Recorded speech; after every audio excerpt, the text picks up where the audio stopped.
Please listen to this video because this involves a military guy trying to go home after 3 tours of duty, and about some bikers pulling up to a gas station where he was fueling his car, telling him that he doesn't look like a military guy and that he was falsifying, impersonating a military guy. Now, they just drove off the street, but this is not because he doesn't look like a military guy. This is simply what we call black and white, okay? And the fact that these 5, 6 white bikers were probably just looking for trouble, and they saw one lone black guy wearing a military uniform, and for some reason, ignorance and racism popped up. And I'm talking about this because in World War I, in World War II, black people went over to fight for this country, but came home to lynchings and burnings and people taking their land and not giving them credit for even being a fighting soldier.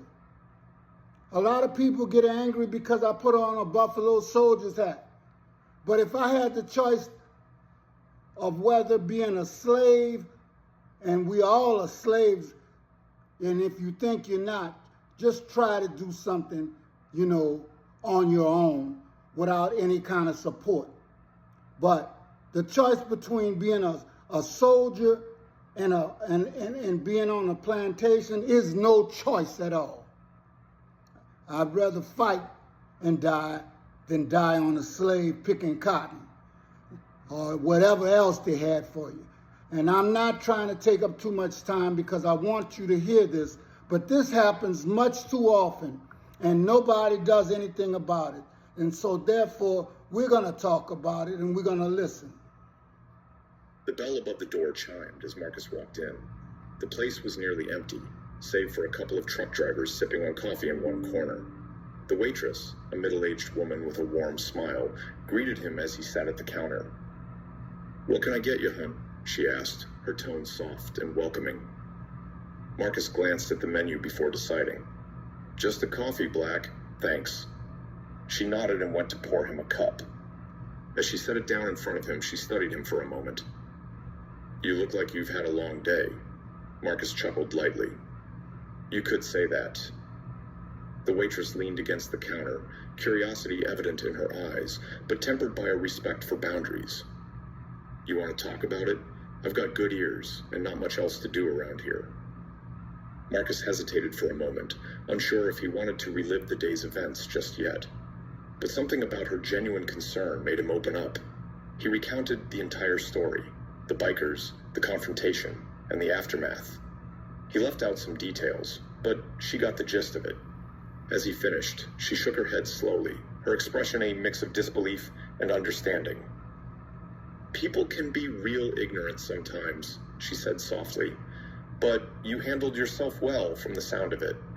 Marcus shrugged. "I did what I had to do. It's just frustrating, fighting for a country that still treats you like you don't belong." The waitress's smile faltered for a moment, but she quickly recovered. "I get that, but you made a difference today. Even if those guys didn't fully understand it, you stood up for yourself. That's got to count for something." Marcus nodded, grateful for her words. "I hope so." They sat in comfortable silence for a while, the only sounds in the diner coming from the low hum of the refrigerator and the occasional clink of cups being set down. It was a quiet, almost meditative moment, a sharp contrast to the chaos at the gas station. Eventually, Marcus paid for his coffee and thanked the waitress. "Take care of yourself," she said with a wave as he walked out the door. Days passed after the incident, and Marcus tried to move on, but the story spread through town like wildfire.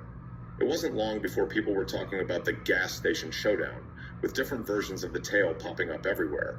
Some folks, particularly veterans, reached out to Marcus, offering their support and expressing outrage at how he'd been treated. Others, though, seemed hesitant, unsure whether to believe the version of events as Marcus had lived them. One afternoon, as Marcus was working in his garage on an old car engine, his phone buzzed. It was a message from a local reporter, someone who had gotten wind of the story and wanted to interview him. At first, Marcus hesitated. He wasn't the kind of guy who liked being in the spotlight. But as he thought more about it, he realized that this was an opportunity to speak out about what had happened, to address the broader issue of prejudice and racism that he had faced. Maybe, just maybe, it would help prevent something like this from happening again. A few days later, Marcus sat down with the reporter at a local park. The sun was shining, and the air had that crisp, clean feeling of early autumn. The reporter, a young woman with sharp eyes and a notebook in hand, seemed eager to hear his side of the story.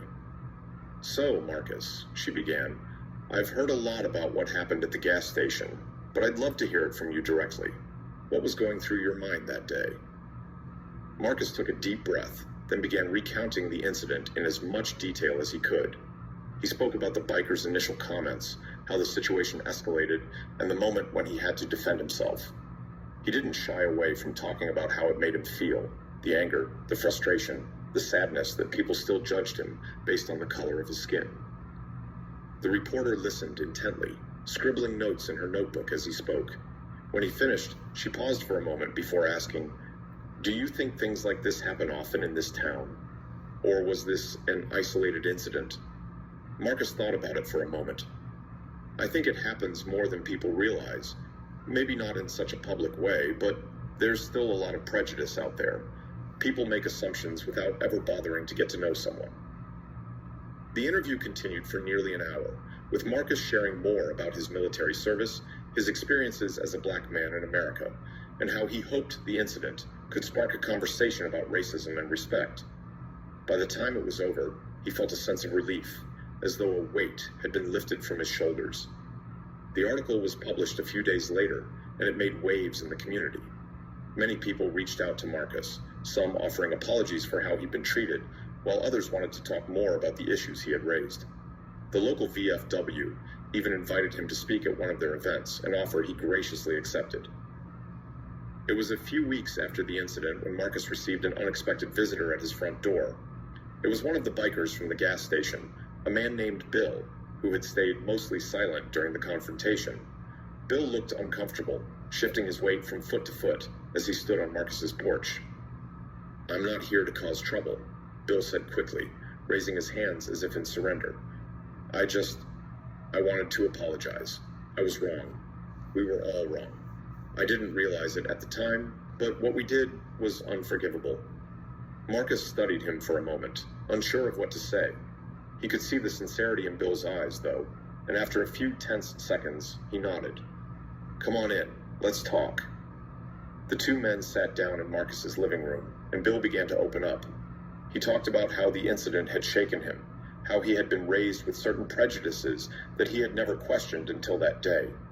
He admitted that he had been afraid, not just of Marcus's strength, but of the idea that his entire worldview might be wrong.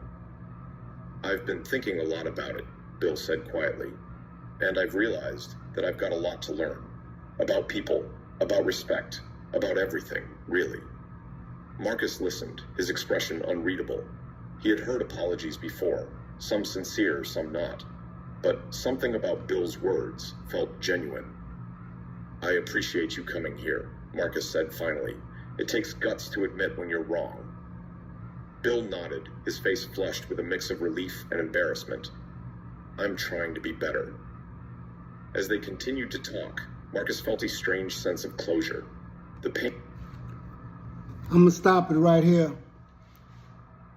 This man, one of the bikers who initiated some unfair treatment of a military guy, coming home in tennis shoes and his uniform because his feet were injured in the 3 tours that he did for his country, the country that does not love him back. And today we have people that will be representing the United States of America who are billionaires. And do you think they're going to be looking out for anybody that looks even remotely like us but me? But guess what? They don't care about any of you. even if you look like them, because they're billionaires. They don't live in your world. And I want to say this because for all those out there that watch these type of things happening and don't do anything about it, especially black folks, you are wrong. You are guilty. You need to go to trial. Because the only way this stuff stops is if you start changing the way you treat and raise your children with these prejudices, and that goes on both sides, okay? Because hate is like carrying around a box of rocks. It just gets heavier and heavier, and it weighs you down. You can't progress. You keep just rolling around in the same, what we used to call pig slop, okay? That's all it is, hatred and racism, pig slop.